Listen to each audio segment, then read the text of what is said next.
Today, we're diving deep into one of the most provocative and challenging books on this topic, Radical Origins: Why We Are Losing the Battle Against Islamic Extremism. This isn't just another history lesson.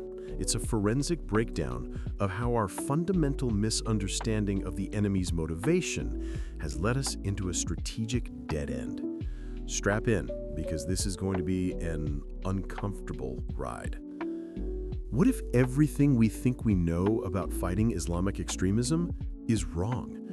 What if our multi-trillion-dollar wars, our drone strikes, and our counter-terrorism policies aren't just failing, but are actually making the problem worse? For decades, we've been told this is a battle between the civilized world and barbaric terrorists, a battle of good versus evil.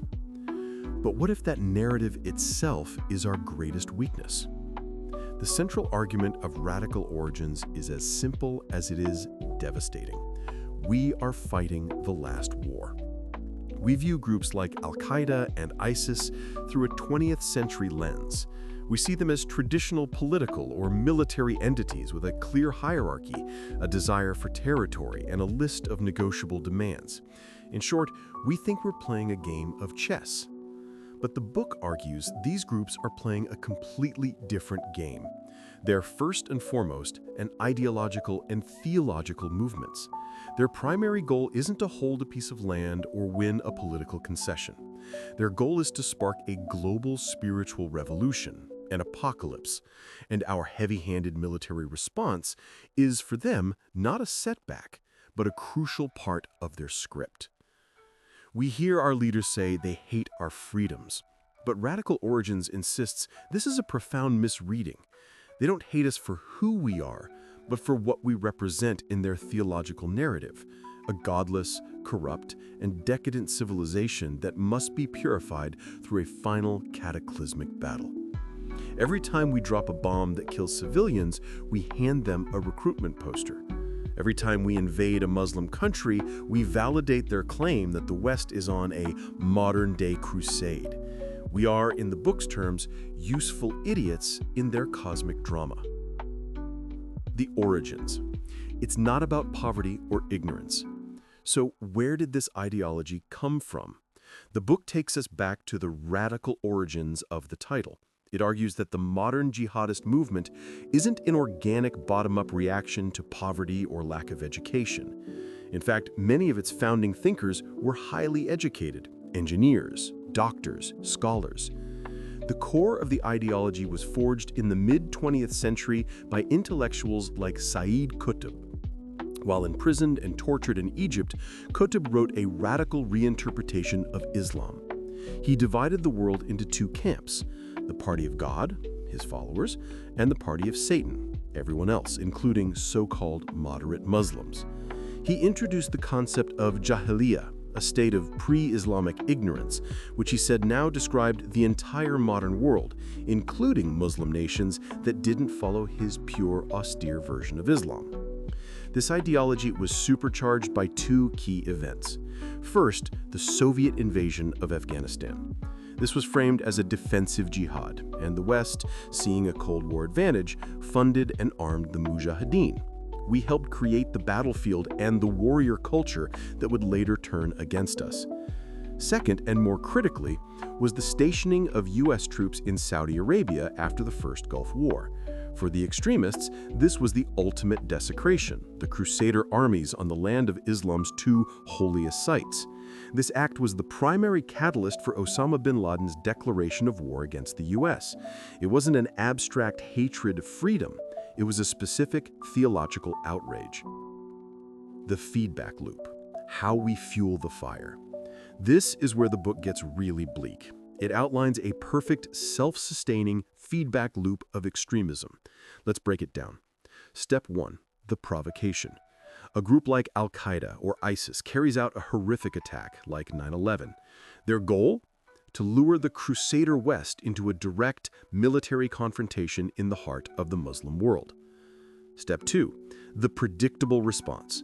We oblige. We launch a massive military intervention, an invasion or a war on terror. This is exactly what the extremists want. It proves their central thesis that the West is imperialistic and at war with Islam. Step 3. The harvest. Our invasions are messy. Civilians die. Prisons like Abu Ghraib happen. Drones strike weddings. This creates a tidal wave of anger, humiliation, and grief. This is the single most powerful radicalizing force in the world. Step 4. The recruiting boom. A young, disillusioned Muslim man in a refugee camp or a suburb in Europe sees his people being killed. He sees the humiliation. The extremist narrative suddenly makes perfect sense. He joins the cause, seeing it as a sacred duty. And rinse and repeat. The newly strengthened extremist group carries out another attack, and the loop starts all over again. We are trapped in their game, spending our blood and treasure to fuel the very enemy we're trying to destroy. Beyond the battlefield, the ideological war we ignore.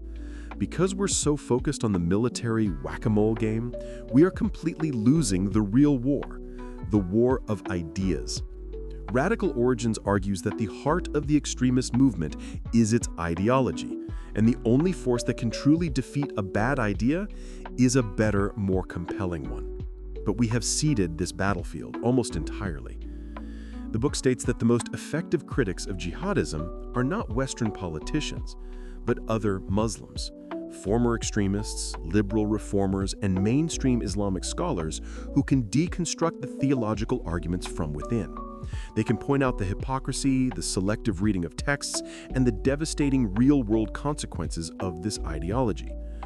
But we do very little to support these voices. We don't fund their platforms. We don't amplify their messages. Oftentimes, our own policies in the Middle East undermine their credibility, making them look like puppets of the West. We're trying to fight a fire with a hammer, when what we need is water. The water of a credible, homegrown alternative narrative. A way forward. The unpopular solutions. So, if we're losing so badly, what's the way out? Radical Origins doesn't offer easy answers, but it suggests a complete strategic pivot, and you're probably not going to like it. First, stop feeding the beast. This means a dramatic reduction in large-scale military interventions. It means ending the era of boots on the ground that serve as the best recruitment tool for our enemies. This isn't isolationism. It's strategic restraint. It's about switching from a sledgehammer to a scalpel, relying on precise intelligence and special forces, not occupying armies. Second, shift the resources. The trillions spent on conventional warfare should be redirected.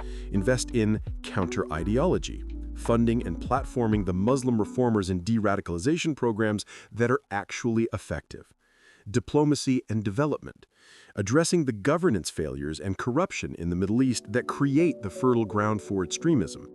Cyber defense, focusing on disrupting online recruitment and propaganda networks. Third, change the narrative. We must stop describing this as a clash of civilizations.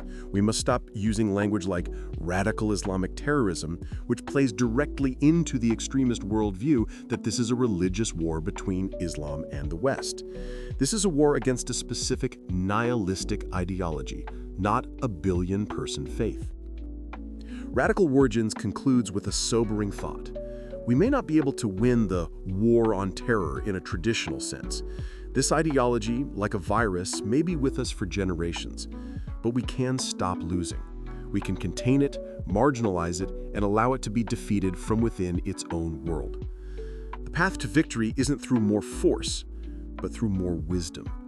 It requires the courage to look in the mirror and see how our own actions, however well-intentioned, have perpetuated the cycle of violence. It demands that we understand our enemy not as a cartoonish villain, but as a strategic, ideologically driven actor who has successfully used our own strength against us. This book is a call for a radical rethinking of a conflict that has defined the 21st century. It's uncomfortable, it's challenging, and it might just be the most important diagnosis we have. But what do you think? Is the book right? Are we trapped in a feedback loop of our own making? Or is this analysis too simplistic? Let me know your thoughts in the comments below. If you found this dive interesting, hit that like button and subscribe for more deep dives into the ideas that shape our world. Thanks for watching.